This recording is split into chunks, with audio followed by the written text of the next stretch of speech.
The Marine Band is the oldest professional continuous musical organization in the United States. It dates back to the 11th of July, 1798.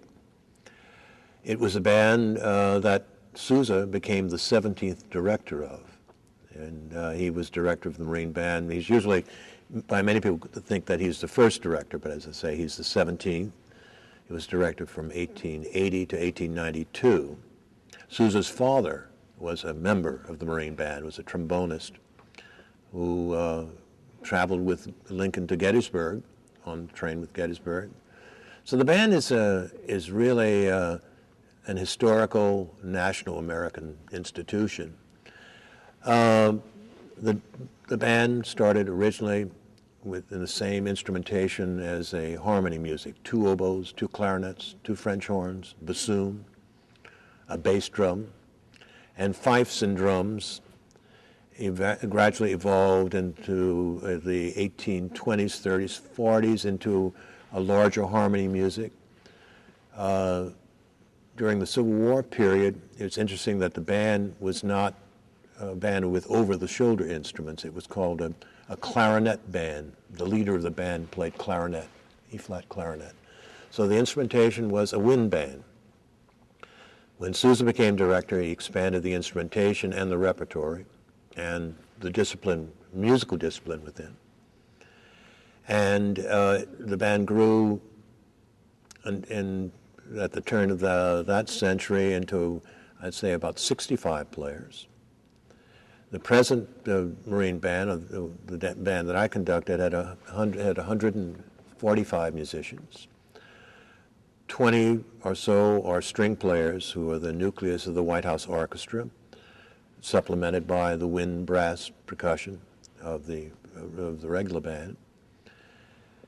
And you will rarely see the entire Marine Band of, say, 100 wind, brass, percussion, except on inaugural concerts, the inaugural parade. We will function as a concert band, ceremonial band, string quartet, brass quintet, woodwind quintets, brass ensembles, chamber orchestra, symphony orchestra, anything that is required, since the function of the band, or shall we say that the mission of the band, every military organization has a mission, and the mission of the Marine Band is to provide music for the President of the United States and the Commandant of the Marine Corps as directed. To become a member of the band, there first must be a vacancy. The vacancy is advertised, and the person comes to Washington to compete, very much or very similar to a symphony audition. You audition anonymously behind a screen, and for a jury of the assistant directors, the section leaders, principal players. The best player wins the audition, may be accepted, not necessarily. Many times we will have auditions for, say, a clarinet position. There will be 75, 80 players who audition. We'll go through finals, and they may take one, they may not take one. And it's very competitive.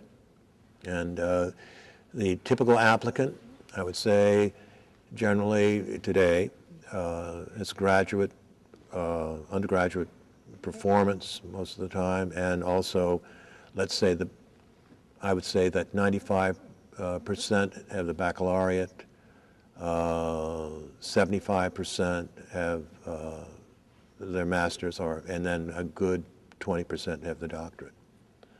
So, but that is not a requirement. The best player, provided there are also, you must be able to obtain a White House clearance for performance at the White House.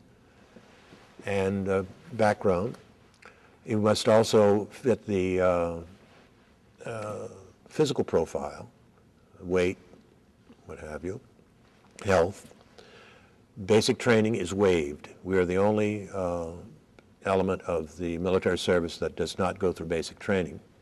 And the rationale for that is that you come technically proficient, and it doesn't cost the government 1 cent to train you. So You are a professional. You come in at the rank of staff sergeant, which is E6, and you go through the pyramid ending at E9, which is master gunnery sergeant, the super top.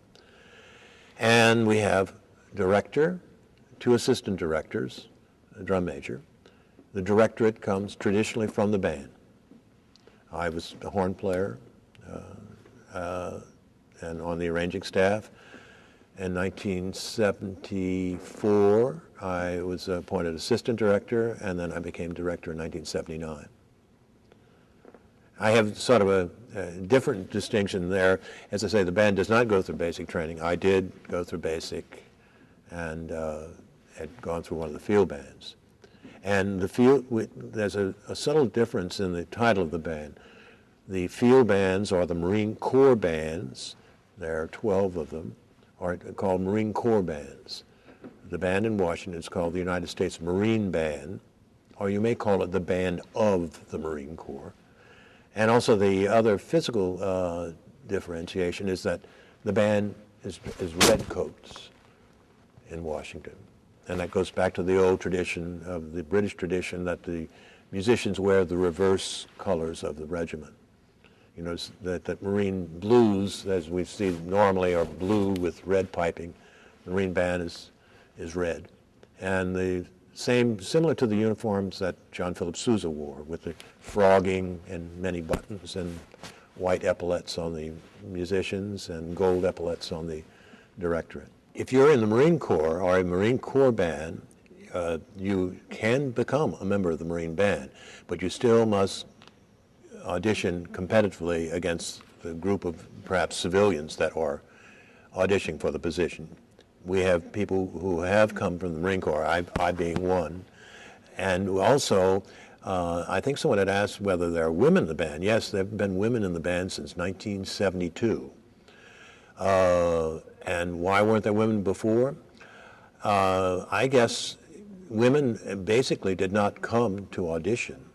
And I think with the advent of the women's movement, women did come to audition and have won not only positions, but many of the principal players are female.